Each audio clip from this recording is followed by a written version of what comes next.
Bienvenue dans le podcast de l'éveil des consciences, un projet qui est né du cheminement de ma propre résilience.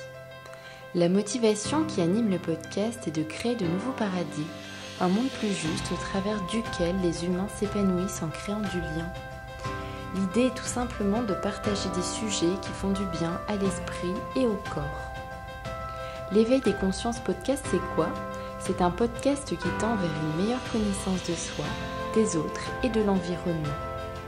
Pour soutenir ce travail entièrement gratuit, je vous invite vraiment à laisser un avis sur Apple Podcast ou sur Facebook, même à vous abonner et à laisser 5 petites étoiles. Vous pouvez même le partager auprès des personnes intéressées par ces échanges bienveillants.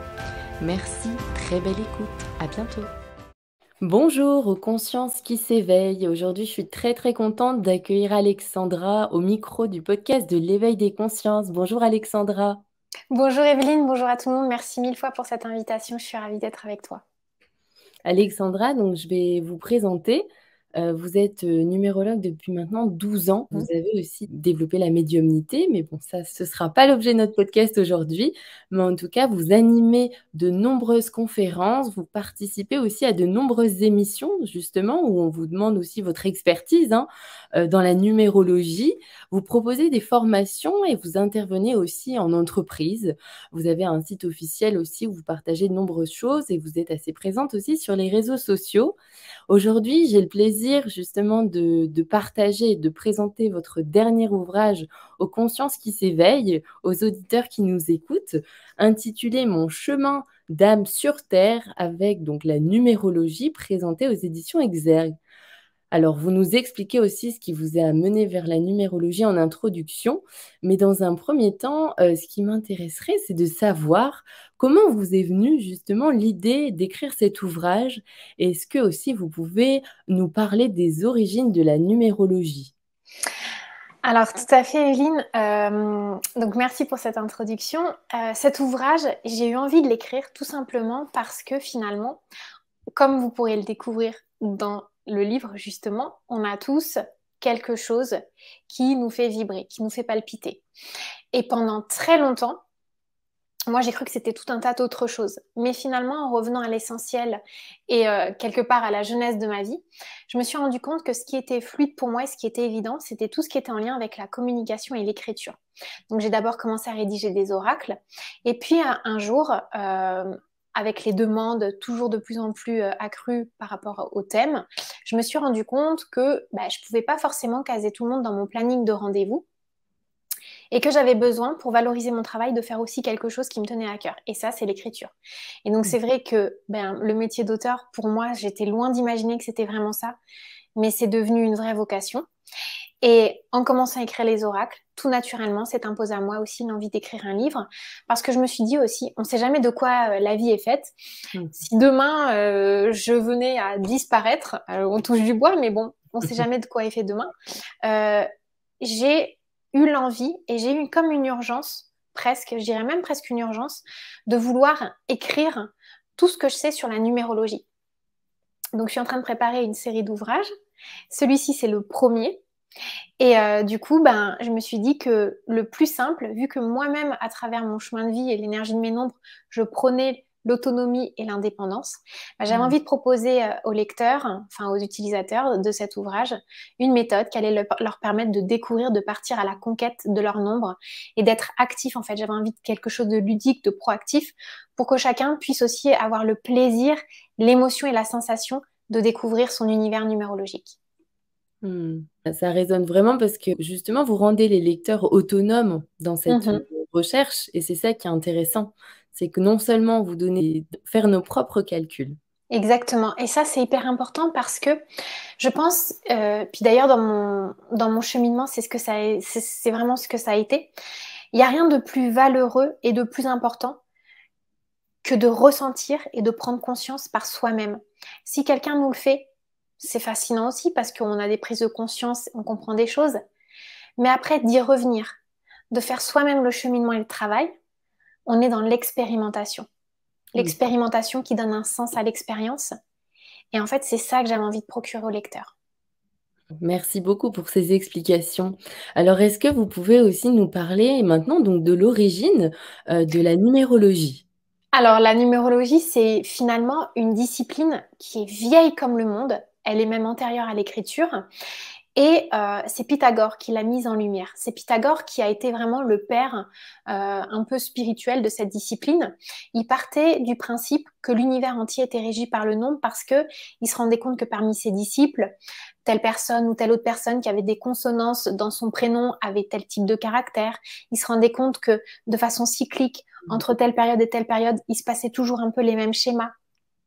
Et donc, en fait, il allait plus loin.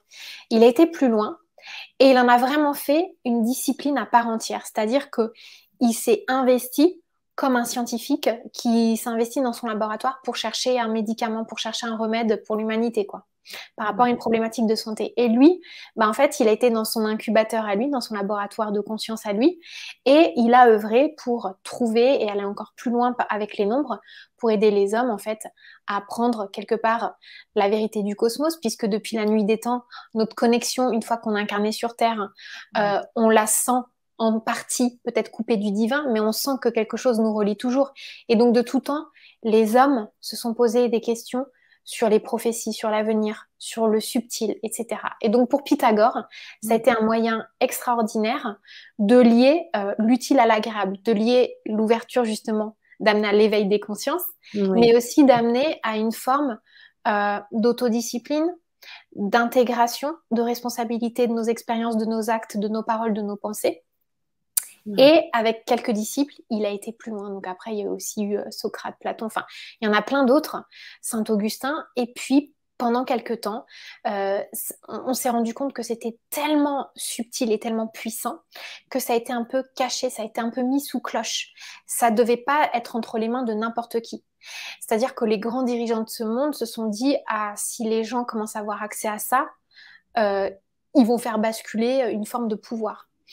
Et donc, ça a été un peu entériné et c'est revenu au goût du jour au début des années 1901 par le docteur Junot. Il y a eu aussi Eldo Belliette qui a publié de nombreux ouvrages sur le sujet.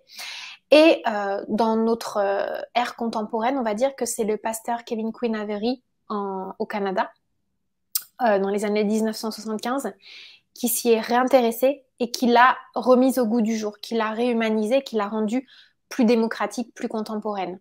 Mais lui, il était médium et voyant, il est même allé jusqu'à prédire sa propre mort. Donc, je n'inviterai pas le lecteur à faire ça, puisque ça Oui. ne sert à rien de savoir la fin. Ce qui est le plus important, c'est le cheminement. Mais en même temps, il y a une vraie poussée sur la discipline. Et c'est vrai qu'aujourd'hui, on entend beaucoup plus parler et on est beaucoup plus familier avec l'astrologie, mais la numérologie, c'est aussi un outil tout aussi intéressant et tout aussi fascinant.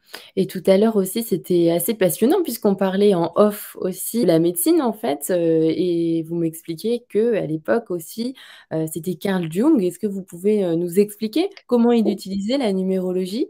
Exactement. Alors, Carl Jung et Freud, Oui. tous les deux, ils utilisaient la numérologie parce que quand ils avaient des problématiques par rapport à des cas, et c'est même surtout Freud qui le faisait, ils faisaient leurs calculs. Mmh. Et Freud, à chaque fois qu'il avait une information numérologique, après, quand il avait une difficulté à poser un diagnostic, il n'avait plus de doute. Et ça lui permettait d'aller plus loin. Donc ça, c'est quelque chose qui est pas forcément répandu. Mais en effet, Freud, il faisait aussi ses petits calculs en cachette, quoi. Waouh!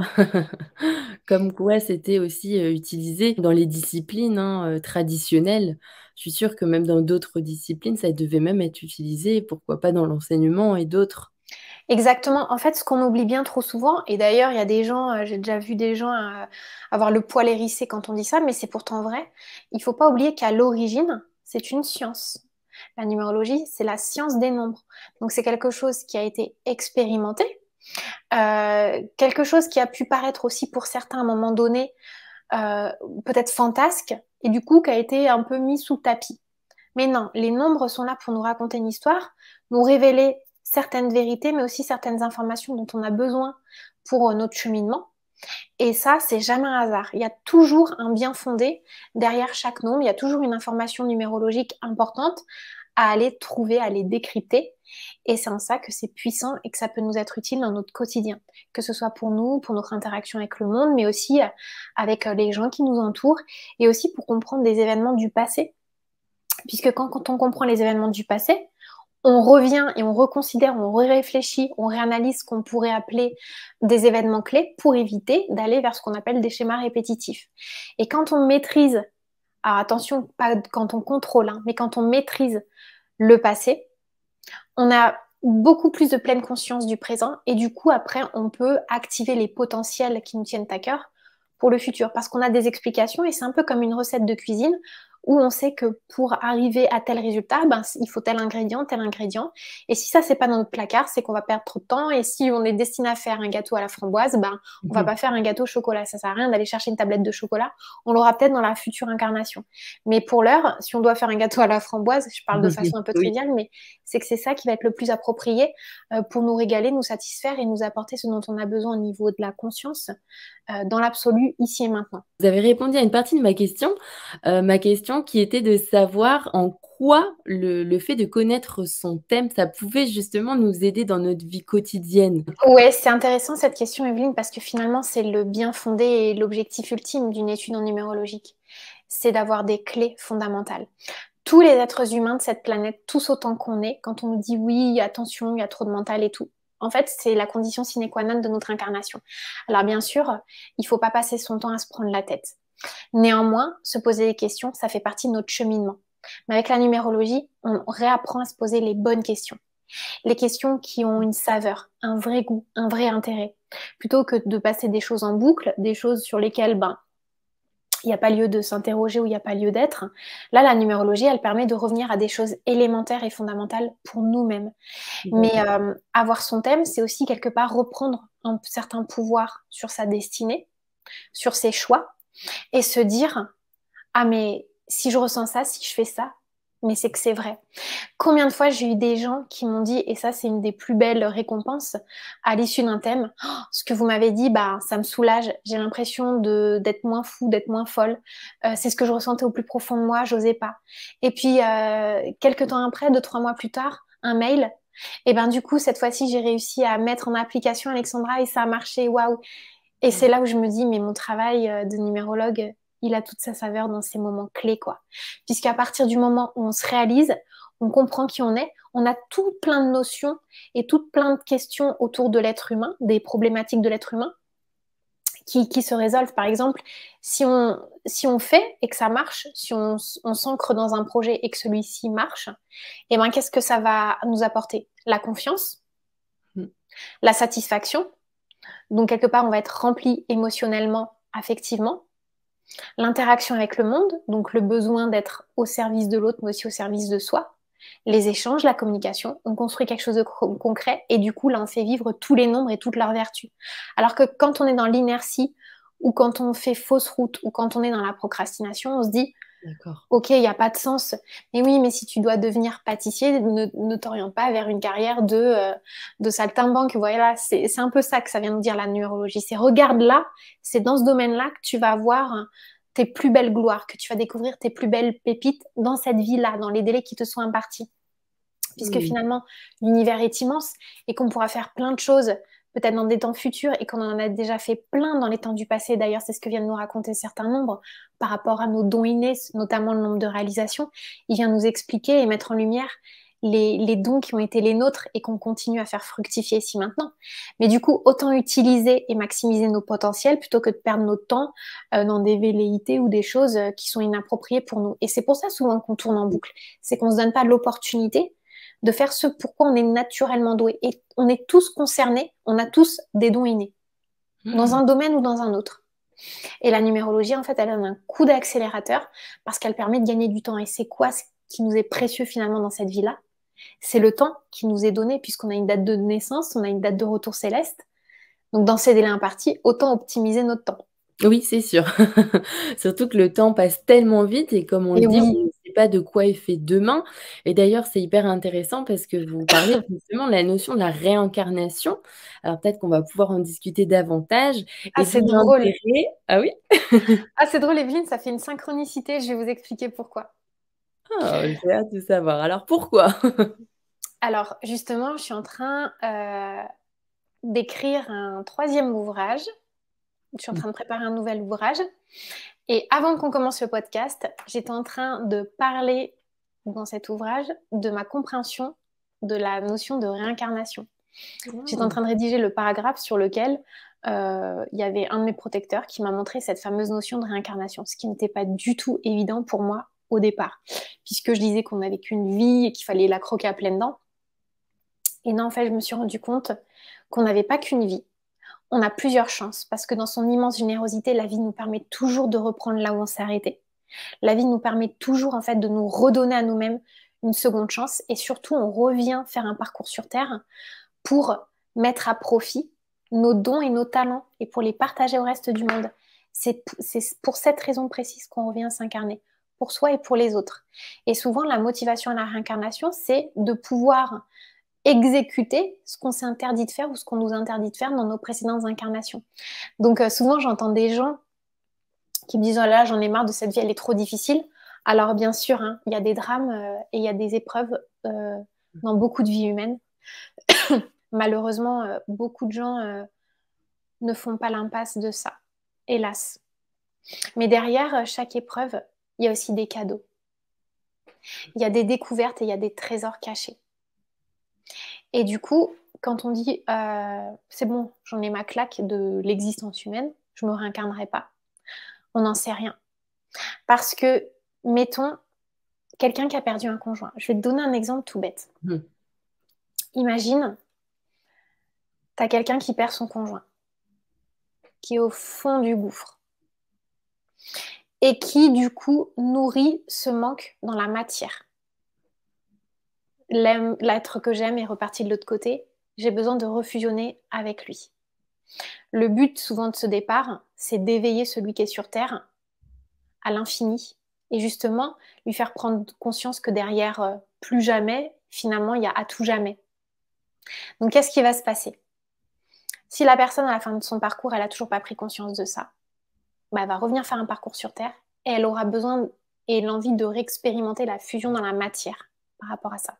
Donc, comment tu peux dire aujourd'hui que c'est ta dernière vie? T'en sais rien. Ta conscience, elle est tellement grande et ouverte, il y a tellement de choses à conquérir et tellement de choses fascinantes à développer qu'on ne peut pas dire qu'aujourd'hui, c'est la fin de tout, quoi. C'est Mmh. impossible. Et je reste convaincue qu'on a une infime partie de la vérité. Et qu'au fur et à mesure du temps, on aura de plus en plus de vérité. Il y aura de plus en plus de synchronicité, d'événements qui vont venir bouleverser l'ordre du monde, des choses, même de nos propres consciences. Combien de fois aussi je me suis rendu compte, entre le début où j'ai eu mon éveil à mes 11 ans et maintenant, il y a plein de concepts que je remets en question, surtout depuis novembre 2020. Et ça fait partie des cadeaux de la vie, tu vois. Ouais. Et Mmh. du coup, j'ai du mal à me dire, mais même moi, hein, pourtant, des fois, je galère et j'ai eu des grosses épreuves, des fois, j'ai des gros chagrins, j'ai des gros bouleversements. Mais en fait, ça me fascine de me dire qu'est-ce qui va se passer dans quelques temps, comment je vais réagir et forte de tout ce que je construis maintenant, quelle va être la couleur de ma future incarnation. Ça me fascine aussi d'œuvrer maintenant pour le futur. Tu vois ce que je veux dire? Oui. Donc, on ne peut pas dire que ça y est, c'est fini, on va plus se réincarner. Non, Mais il y a aussi plein de bonheur à vivre. c'est hyper intéressant ce que tu dis aussi parce que ça donne aussi tellement d'espoir et de sens, même si je trouve que la notion, ce que tu expliques, le fait qu'on sait qu'une infime partie, ça nous rend aussi humbles parce que finalement, Oui, on ne sait pas grand-chose comme tu dis mais et oui, qu'on est juste un passage terrestre et ce qui est super chouette, c'est de se dire que dans chaque épreuve, il y a de l'apprentissage pour évoluer, même si c'est dur à l'instant T, il y a une sorte de cadeau et quelque mais chose oui, qui nous permet d'évoluer quand on veut le voir aussi. évidemment, évidemment. Mmh. Parce que, si tu veux, moi, il y a une chose qui m'a énormément fascinée dans mon éveil spirituel, c'est de Oui. me rendre compte qu'il y avait une vie après la mort. À partir du moment où j'ai compris qu'il y avait un après, ça a complètement métamorphosé ma vision des choses et de la fatalité. Par contre, tu vas te dire, non, mais elle est maso, cette Alexandra. Et tu auras peut-être raison, et vous allez peut-être tous vous dire ça, mais vous aurez raison. Quand je perds quelqu'un, Ouais. malgré ce que je sais, je vis encore les pertes intensément. C'est-à-dire que quand je perds quelqu'un, pour moi, c'est la fin du monde. Par contre, dans mon chagrin, j'arrive à avoir un sursaut de joie, de me dire, non, mais le moment où je vais le retrouver ou la retrouver, mais ça va être tellement bien. Et des fois, je me dis, ben, ok, je vis ce manque juste pour ce moment des retrouvailles. Ah ouais. Mhm. Et ça, j'arrive à me le dire. Ouais. Que tu vois, mon chagrin, finalement, il va être proportionnel à ma joie et ma Oui. capacité à retrouver l'autre quand ça va être mon tour de retourner de l'autre côté. C'est tellement beau ce que tu dis, ça me donne plein de frissons et je comprends, mais au-delà de comprendre, c'est surtout là, tu vois, je ressens et j'espère que les auditeurs aussi ressentent parce que Mm. on perd tous des proches. On est tous en fait fatalement obligés de passer par l'épreuve du deuil. Et c'est vrai Oui, que ça peut donner énormément de chagrin comme énormément de force en fait. ouais. Moi, ça a été l'épreuve de ma vie. En fait, là, je suis en train d'écrire un livre et quand je vois tous les noms que je suis en train d'énumérer dans ma team céleste, je me dis waouh, il y a presque plus de gens de l'autre côté que sur Terre. Ouais. Ça fait un peu flipper. Et en même temps, je me dis mais non, mais c'est des guerriers, c'est des forces. Et des fois, c'est des gens que j'ai même pas connus dans la matière. C'est des gens que j'ai connus indirectement, qui ont fait partie d'un milieu professionnel dans lequel j'étais ou dans lequel un membre de ma famille a été. Enfin, c'est des trucs de fou. Et en fait, à partir du moment où tu comprends qu'il y a des connexions beaucoup plus subtiles et qui te dépassent, toi, dans ton entendement humain, tu es capable de ressentir et d'intégrer cette dimension. Après, bien évidemment, quand j'ai des preuves aussi tangibles dans la matière, mais là, c'est ce qui me fait exploser de joie. Néanmoins, on reste dans une vie humaine avec des contingences temporelles, matérielles, et il faut vivre aussi les pieds collés au plancher des vaches. J'adore. Et tu vois, ça n'empêche pas le manque. Mais par contre, il y a des gens, maintenant, ils me manquent plus. Tu vois, ma maman, des fois, je pense à elle, même tout le temps à elle. Mais je sais que ça va, qu'elle est bien. Et quand j'ai besoin, donc il y a des événements clés de vie où je sais que c'est son domaine d'intervention qu'elle va intervenir. Comme je sais qu'elle est bien et que c'est sûr, je vais la retrouver, bah, c'est plus le même manque. Mais il y en a d'autres où c'est plus délicat. Ça va être plus délicat parce que sur Terre, eh ben, ma relation avec eux, elle a été gâchée, bafouée, soit par leur faute, soit par la mienne. Mais c'est aussi un moment de reconnexion et de dépassement de cette relation. Donc, en fait, il y a toujours un instant de vie où le manque de la réalité humaine peut me rattraper, mais j'arrive à trouver quelque part une forme de réconfort parce que je sais que c'est qu'une question de temps. Et c'est ça le plus important, c'est qu'une question de temps. Mais autant mettre ce temps à profit. Et c'est pour ça qu'avec la numérologie, je trouve des pépites, j'arrive à trouver des explications sur tellement de choses, quoi. Donc c'est pour ça que c'est devenu ma passion et que bah, j'ai fait, je fais, et je prépare d'autres Hmm. ouvrages. Bah, c'est super inspirant. En tout cas, ça nous aide aussi parce que comme tu dis, du coup, on se tutoie, mais j'ai envie de Oui, te tutoyer, ça vient naturellement. bah oui, Mais en fait, comme tu dis, il y a cette notion de temps qui est limitée. Donc, il y a aussi, en fait, aller droit au but, quoi. Faut pas perdre de temps. Et c'est oui, intéressant parce que c'est ça aussi, enfin, tu nous aides dans la numérologie parce que c'est ce que tu expliques. Autant savoir ce pourquoi on est fait que plutôt de s'orienter vers une autre chose qui finalement ne nous convient pas du tout. C'est- exactement. Mais par contre, rien n'est perdu. Et c'est ça qui est hyper intéressant. Rien n'est perdu.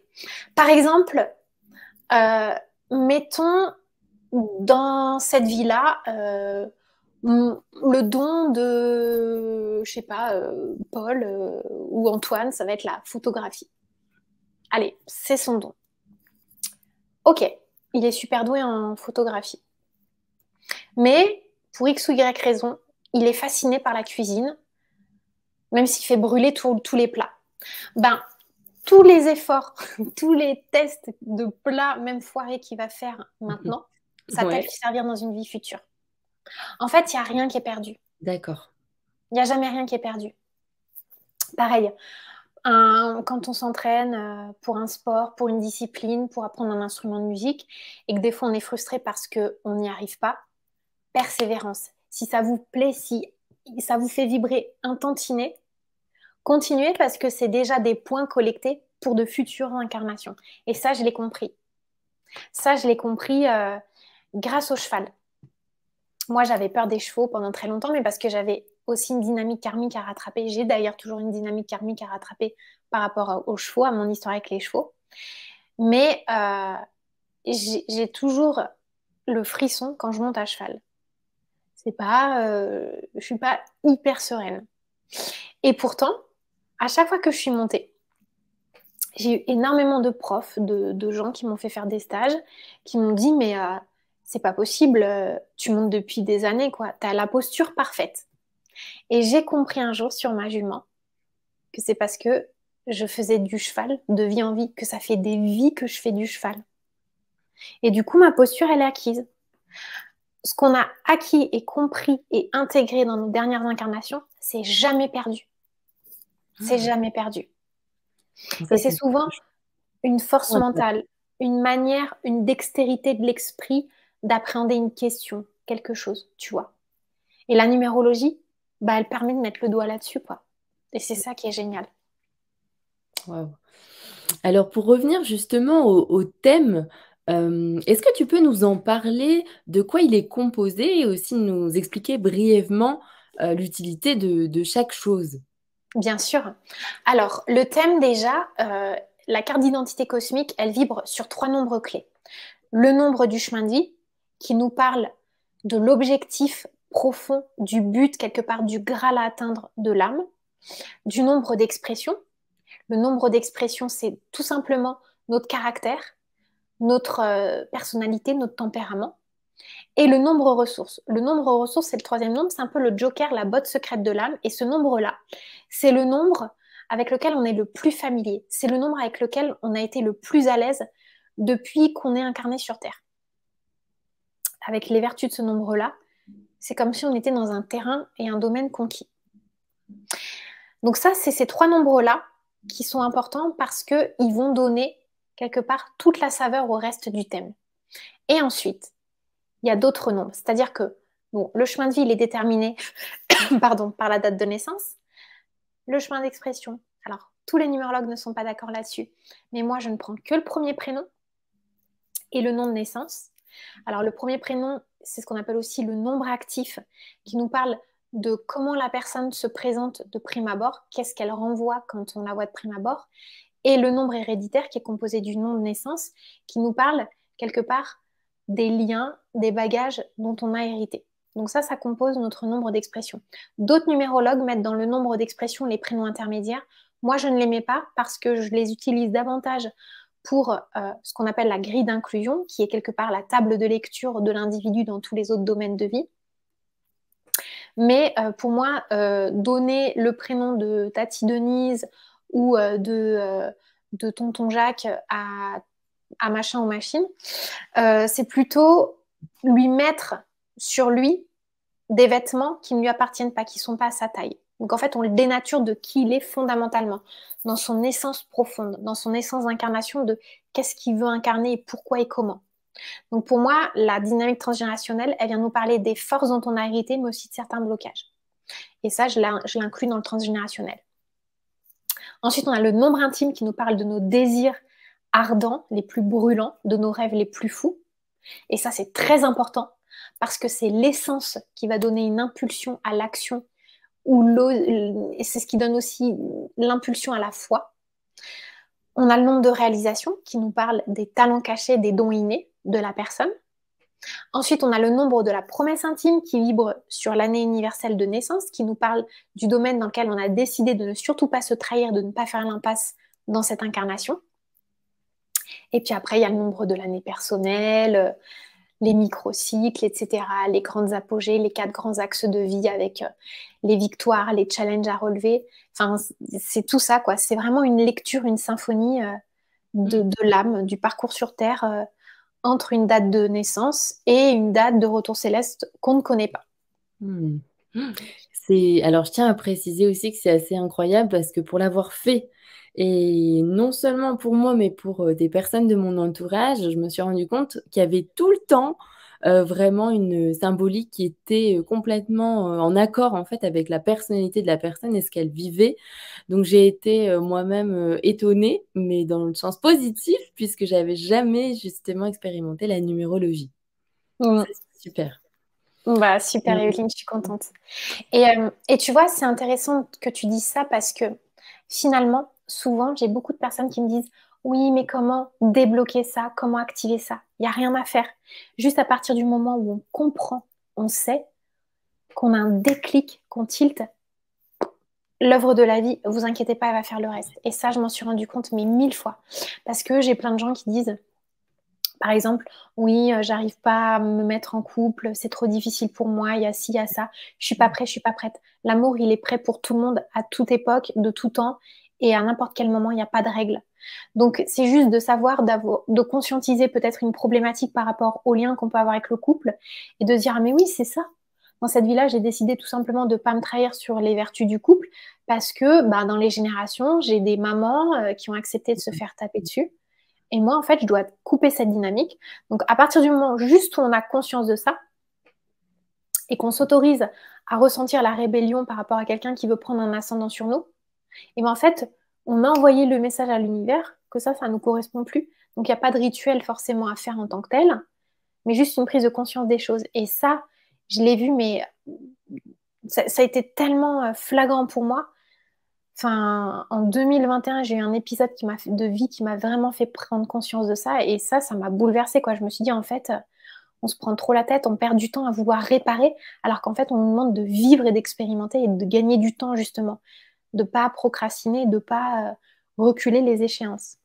Hmm. Waouh, ça c'est hyper intéressant aussi. Est-ce que tu aurais des anecdotes peut-être à nous raconter comment la numérologie a pu vraiment transformer en tout cas la vie ou justement permettre des éveils de conscience? Par exemple, ben, je vais te parler de cet épisode de vie euh, que j'ai eu en 2021. En novembre 2020, j'ai un nouveau protecteur auquel je ne m'attendais pas du tout, qui arrivait dans mes énergies. Je ne m'attendais pas du tout à lui parce que lui, je l'avais connu dans le cadre de ma vie professionnelle, enfin, en job étudiant, et on ne Mhm. s'entendait pas du tout dans la matière. D'accord. On se jugeait, on se toisait un peu. Enfin, moi, je trouvais qu'il avait la grosse tête. Mhm. Ouais. Enfin, j'étais Voilà. vraiment une petite peste arrogante des fois quand il passait derrière la porte d'entrée et tout, je lui tirais la langue, enfin, n'importe quoi. Et quand il est retourné de l'autre côté, je me suis rendu compte qu'il était très spirituel. Et il m'a dit, je découvre avec plaisir ce que tu fais. Tu sais, je m'intéressais beaucoup à l'astrologie, etc. Et en fait, je me doutais vraiment pas de cet accompagnement-là, je m'attendais vraiment pas à ça. Et quand il est reparti de l'autre côté, il m'a dit, tu sais, je suis corse et toulonnais comme ton père. Et à l'époque, j'étais en année 4, dans mon année personnelle. Et en fait, le 4, c'est les racines du père. Et en fait, il m'a fait revisiter tout un pan du passé en lien avec l'histoire de mon père. Il m'a fait prendre conscience de mauvais choix, de schémas répétitifs que je pouvais emprunter. Il m'a fait prendre conscience de l'importance de bien revaloriser les choix par rapport au libre arbitre. En fait, il m'a fait comprendre qu'est-ce Mhm. qu'était vraiment le libre arbitre, l'importance de ne pas se créer une dette karmique vis-à-vis de soi. Et à l'époque, pour moi, c'était par rapport à un choix affectif. J'avais l'opportunité de faire ma vie avec un ami d'enfance avec qui je me sentais à l'aise, mais j'avais gardé de lui une image des anciens temps. Sauf que cette personne était devenue entre-temps extrêmement dangereuse. Et que si je m'étais aventurée à me réaliser avec lui, j'avais une deadline. Si mon âme s'était mise en résistance, avait dit c'est avec lui que je veux être, en fait, j'aurais pris une voie. À un moment donné, il y avait une deadline vraiment dans la matière, c'était le 17 mai 2021. Si j'avais pas rebroussé chemin, je m'engage avec lui et je partais dans des traumas sans précédent. Et les traumas sans précédent, c'est des traumas qui ont été vécus dans les lignées de mon père. Et dans un voyage astral, il m'a montré ça. Et en fait, le jour du voyage astral, alors que je lui ai rien dit, mon frère est parti faire un thème d'astrologie karmique. Et en fait, on lui a montré dans le thème des choses que mon protecteur m'avait montré un voyage astral. Et notre père, qui nous appelait pas depuis super longtemps, il nous appelait tous les deux à ce moment-là. Ouais. Donc, c'est des trucs comme ça, tu vois, c'est... Mm. Et c'est à partir de ce moment-là, j'ai plus du tout vu mes choix de la même façon. Il m'a appris à reconscientiser l'importance, dans mon lien au couple, l'importance que je pouvais avoir et comment je pouvais moi-même me trahir et me compromettre à faire certains choix, avoir les mauvais cheminements de réflexion, etc. J'ai eu quoi d'autre? Oui, ça, c'était très beau par contre. Par contre, c'était bouleversant, ça m'a un peu secouée. C'était une conférence avec une partie médiumnité en salle. Quand je fais des conférences à l'extérieur, j'aime bien avoir la date de renaissance céleste du défunt. Et donc, j'en fais souvent chez Christelle aux Délices de l'âme à Toulouse, à côté de chez moi. Et il y a des gens qui sont venus me voir à la fin et qui m'ont dit merci Alexandra parce que grâce au message que vous avez donné de notre fils, on voulait se suicider et on va pas le faire. Waouh, c'est fort, hein. Donc ça a été un truc de fou. Ouais. Et ça m'a... Franchement, Mm. j'arrive à avoir... je dis pas que... Alors, je suis touchée par des histoires de tout le monde et je les vis et je les vibre à 100% vos histoires. Mais j'ai besoin et j'aime bien avoir cette distance émotionnelle Bien sûr, pour ouais. pas m'approprier votre histoire. Ça vous appartient à chaque fois. Mm. Mais là, ce jour-là, Ouais. ça m'a envahie et je me suis dit, waouh, mais Mm. c'est un truc de fou. Ouais. Pareil, dans la numérologie, qu'est-ce qu'il y a eu? Il y a un petit défunt qui est trop mignon, que j'adore, Thibaut. Thibaut, il a un accident de roue et une fois par an, je vois sa famille. Et en fait, les expériences insolites, c'est que il a une espèce de joie de vivre par rapport à son parcours d'âme sur Terre et son parcours céleste. En fait, il envoie toutes les bonnes vibrations. Et à un moment donné, il y a une de ses sœurs qui a pris conscience de lui et qui a commencé à avoir des révélations parce qu'elle avait compris dans son fort intérieur certaines choses. Donc ça a été aussi une expérience qui a pu transformer du coup le deuil de toute la famille, en partie. Après, il y a quoi? J'ai aussi une personne qui était très très douée pour la confection, qui avait fait des études d'ingénieur. Et au bout d'un moment, je lui dis, mais non, mais il y a quelque chose que vous aimez en lien avec la mode. Souvenez-vous de vos premières amours. Et en fait, elle est partie en Italie, elle s'est expatriée, elle a commencé à travailler le tissu et elle a monté sa boutique là-bas, quoi. Donc maintenant, elle vend des foulards, des headbands, alors qu'elle a fait des études, elle a fait un bac +8, un truc comme ça. Enfin, Donc rien à voir dans un autre domaine. Et mais là, oui, tu t'épanouis complètement dans ce domaine. Mm. voilà, c'est des petites anecdotes comme ça. Waouh, c'est super. Comme quoi, ça donne envie justement de. En fait, j'ai l'impression des fois que la numérologie, ça nous aide vraiment à nous reconnecter parce qu'on a plus cette. En tout cas, pour beaucoup de personnes, j'ai ce sentiment qu'on se déconnecte de ce qui est essentiel et de toutes les réponses qu'on peut avoir en nous-mêmes. Est-ce que c'est pas quelque part un révélateur? Bien sûr, c'est un révélateur, tu as trouvé le bon mot, Evelyne. Mais c'est surtout qu'il y a une partie de nous qui n'ose pas. Et alors là, je vais vous dire, pas de panique, les amis, c'est tous les êtres humains de cette planète. On est tous perdus dans la matière, puisque la matière, c'est la limite de notre incarnation. On est tous perdus à un moment donné. Je dis pas ad vitam aeternam, mais on est tous perdus à un moment donné. Et on a tous, à un moment donné, ce sursaut de conscience de se dire, attends, est-ce que je fais les bonnes choses au bon endroit? Sûr. Il y a deux questions essentielles à se poser. Qu'est-ce que j'aime faire et qu'est-ce que je fais naturellement? Il y a ce que j'appelle, moi, un peu la trinité numérologique dans les nombres. Le nombre ressources, le nombre intime et le nombre de réalisations. Si vous les connaissez, si vous les maîtrisez, là, vous allez avoir confiance en vous. Parce que vous allez vous dire, oui, c'est ça que j'aime faire. Quand j'ai une galère, c'est cette énergie qui vient. Mais c'est de ça dont je rêve depuis longtemps. Et quand, du coup, toutes les planètes s'alignent dans votre conscience et que les nombres, ils se disent, ça y est, il ou elle a pris conscience que j'étais là, qu'on était là. Oui. Ils font la danse de la joie, les nombres, à l'intérieur de vous. Et du coup, ils se révèlent comme ça. Donc ça, c'est pour chacun, c'est assez détonnant. Ça, je le vois en stage aussi, lors des stages intensifs. Je vois les résultats. D'ailleurs, je saurais même pas te dire parce que finalement, je vis les thèmes, je fais les thèmes, et après, je laisse la vie et les gens poursuivre leur cours. Donc, mais je sais que des fois, il y a des gens qui m'écrivent des années plus tard, quoi. Ah ouais, ouais, pour te donner un retour de ce qu'ils ont pu vivre. Ça doit être quand Pour même dire, super. mais waouh! Et c'est l'année dernière, c'est trop bizarre, mais j'ai eu beaucoup, beaucoup, beaucoup de retours de gens que j'avais vus en 2015. Hmm. L'année 2022, c'était... Il y a eu un condensé de retours des gens de 2015. Et justement, j'avais une question parce que je trouvais ça fascinant en fait, parce que tu expliques aussi la vibration de chaque nombre. Et donc, tu t'expliques en détail, hein, c'est très bien expliqué dans le livre, mais aussi tu parles des fameux, justement, nombres maîtres. Mm. Et je les ai trouvés fascinants. Alors, j'aimerais bien citer une phrase que tu as écrite dans ton ouvrage. Les maîtres nombres fascinent tout un chacun, mais les incarner n'est pas toujours chose aisée, car leur haut degré d'exigence amène souvent l'individu à devoir se dépasser. Alexandra, merci déjà pour cette phrase. En tout cas, elle est vraiment explicative. Est-ce que tu peux nous parler justement de ces fameux maîtres nombres? Alors, les maîtres nombres, c'est le 11, le 22, le 33 et le 44. Déjà, une fois, c'est François Pomès. J'aime trop à chaque fois reprendre ce qu'il a dit. Quand j'avais fait une émission sur C8 avec lui chez Karine Arsène, Le mal qui fait du bien.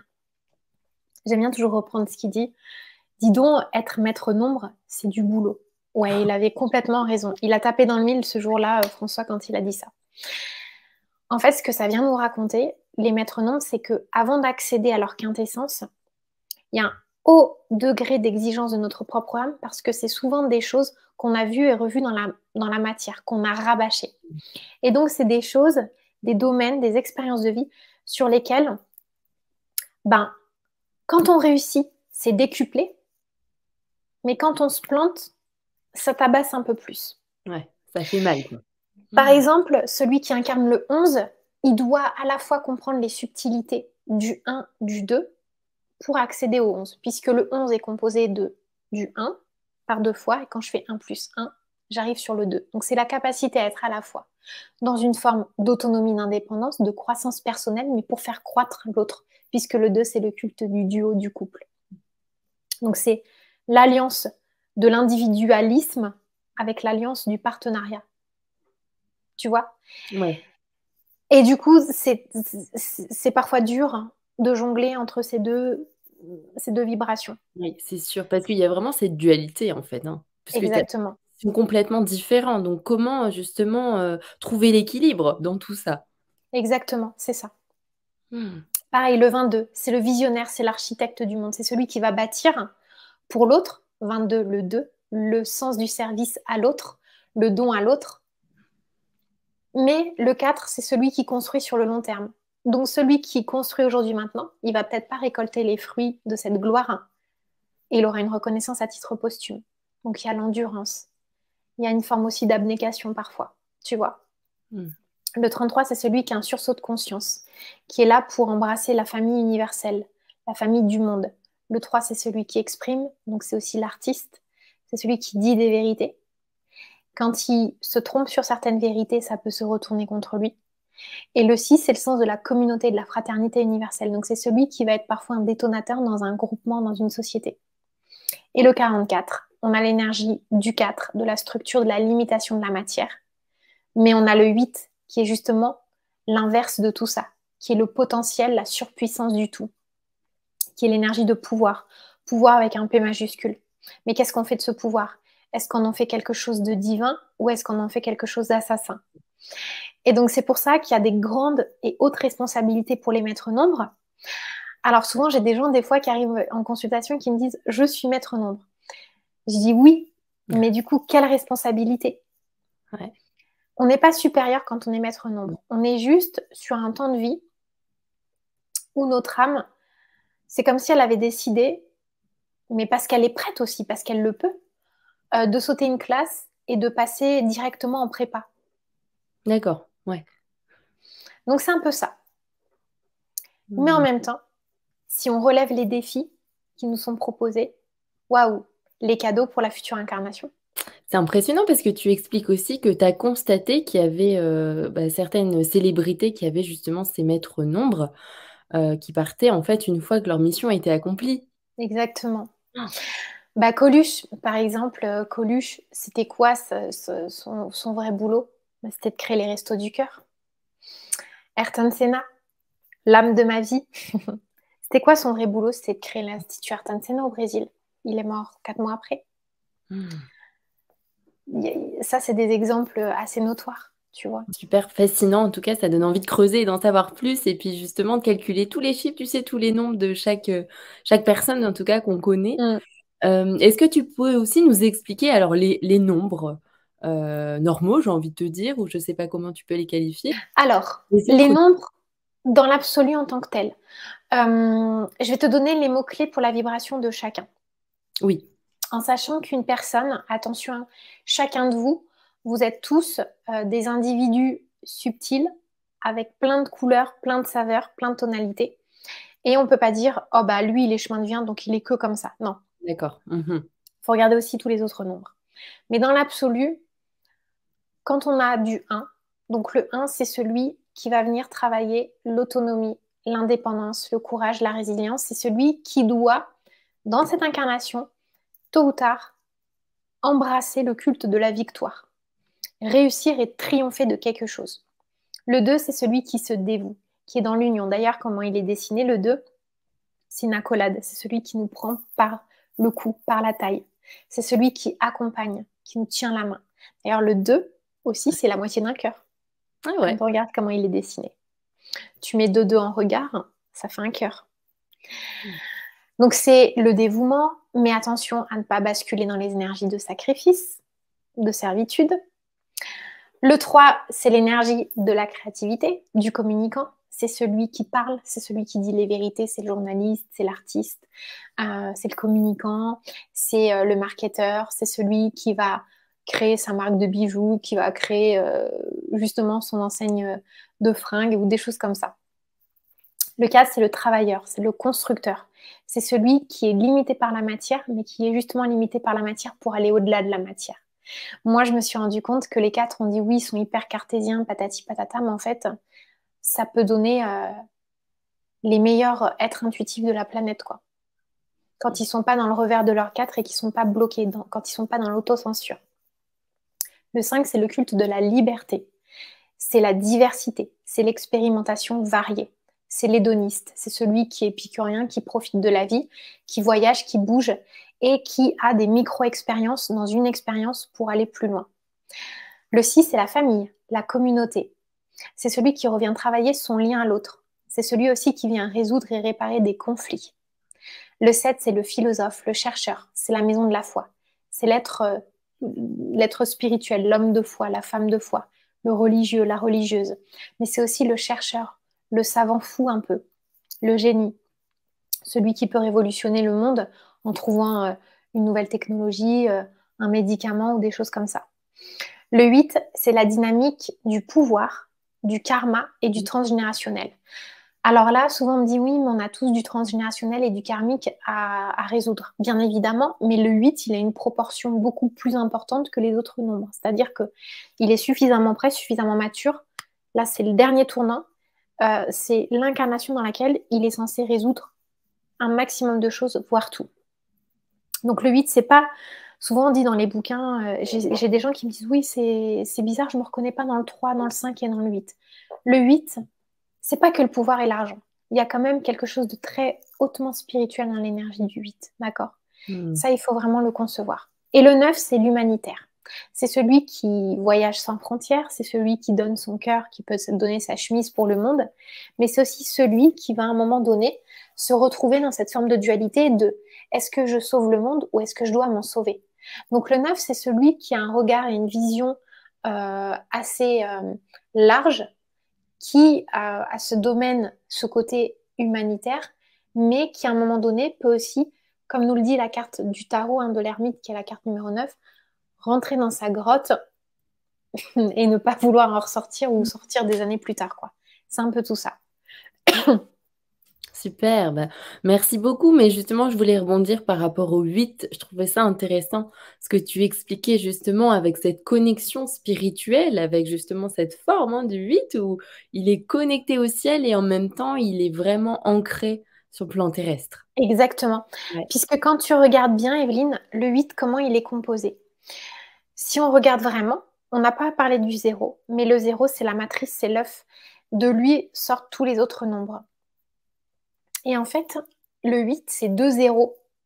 Si tu regardes bien, c'est vraiment deux zéros. Ouais.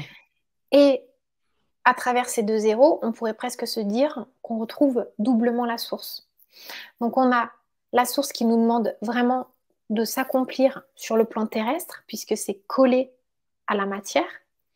Et cet autre zéro, cette autre boucle qui nous demande de nous réaliser sur le plan spirituel, sur le plan céleste. Et souvent, ce qui est problématique pour les 8, c'est que, et c'est beaucoup de 8, soit ils sont trop sur la sphère du bas, soit sur celle du haut. Alors quand ils sont trop sur la sphère du bas, on va dire, oui, ils pensent qu'à l'argent, il est matérialiste, ils pensent qu'au pouvoir, à l'ascension sociale. Oui. Et quand il est trop sur la boucle du haut, ah, il est complètement perché, il est complètement barjot. Oui aussi. Mais le 8, c'est aussi la justice des hommes. La justice du ciel, la justice divine, elle s'expérimente davantage par le biais du 9. Puisque le 9, c'est celui qui boucle, qui clôt les sujets, qui clôt les débats. Mais le 8, quand il a 50-50 sur les deux boucles, à un moment donné, il se déploie et il redevient la source. Donc tu vois, il redevient en fait cet œuf et cette matrice. Puisque le 8, ce n'est ni plus ni moins qu'un zéro torsadé, quoi. Ouais. Donc voilà Super. les enjeux du 8. Donc les 8, il y a beaucoup, ils ont un pouvoir et un potentiel de guérison et d'auto-guérison assez spectaculaire. Mais ils ont aussi un pouvoir de destruction et d'autodestruction tout autant spectaculaire. Merci beaucoup Alexandra pour toutes ces explications hyper enrichissantes. J'espère vraiment que ça aura permis aussi aux auditeurs d'en savoir plus sur la numérologie. Est-ce que tu voudrais partager une dernière chose avec les consciences qui s'éveillent? Ben, quoi d'autre vous dire? Profitez bien de quelque part de vos nombres, profitez bien de votre vie, profitez bien de ce temps qui vous est donné. Et si certains d'entre vous traversent actuellement des mauvaises passes, soyez certains que en fait la vie c'est une continuité et que derrière une mauvaise passe, forcément ça peut sembler un peu niais de dire ça, mais il va y avoir fort probablement très vite un cadeau derrière. Essayez d'aller déjà, de partir déjà à la recherche de ce cadeau. Parce qu'il y a déjà des choses, des sons, des odeurs, des couleurs de ce cadeau qui brillent à l'horizon. Donc, c'est vraiment ça que je peux dire. Et puis, de ne pas se décourager, de continuer à se battre. C'est ça. Et que même s'il y en a certains qui sont dans une forme de labyrinthe dont ils n'arrivent pas à sortir, en fait, la boussole, vous ne l'avez pas perdue parce qu'elle est restée ancrée et chevillée à votre âme depuis la nuit des temps, quoi. Donc, c'est impossible d'être perdu. Il n'y a pas vraiment d'errance. C'est que de l'expérimentation. Et recommencez par faire des choses simples qui vous font plaisir et envie. Super, merci beaucoup. Merci pour tes merveilleux partages. Et puis j'invite vraiment toutes les personnes aussi à en savoir plus sur ton ouvrage. Donc il est disponible dans les librairies, dans toutes les librairies a priori. Vous pouvez le commander, que ce soit en ligne ou aller dans la librairie de votre choix. Alors n'hésitez pas aussi à commenter avec Alexandra. On sera ravis aussi de répondre à vos questions, vos partages et à partager aussi cette vidéo ou cet audio si vous l'écoutez en podcast aux personnes, à votre famille ou vraiment si vous sentez que ça peut faire du bien tout simplement aux autres, n'hésitez pas à la partager et puis à mettre aussi un petit avis. Je vous souhaite une excellente journée et encore merci pour ton intervention, Alexandra. À bientôt. Merci, Evelyne. Bye bye tout le monde.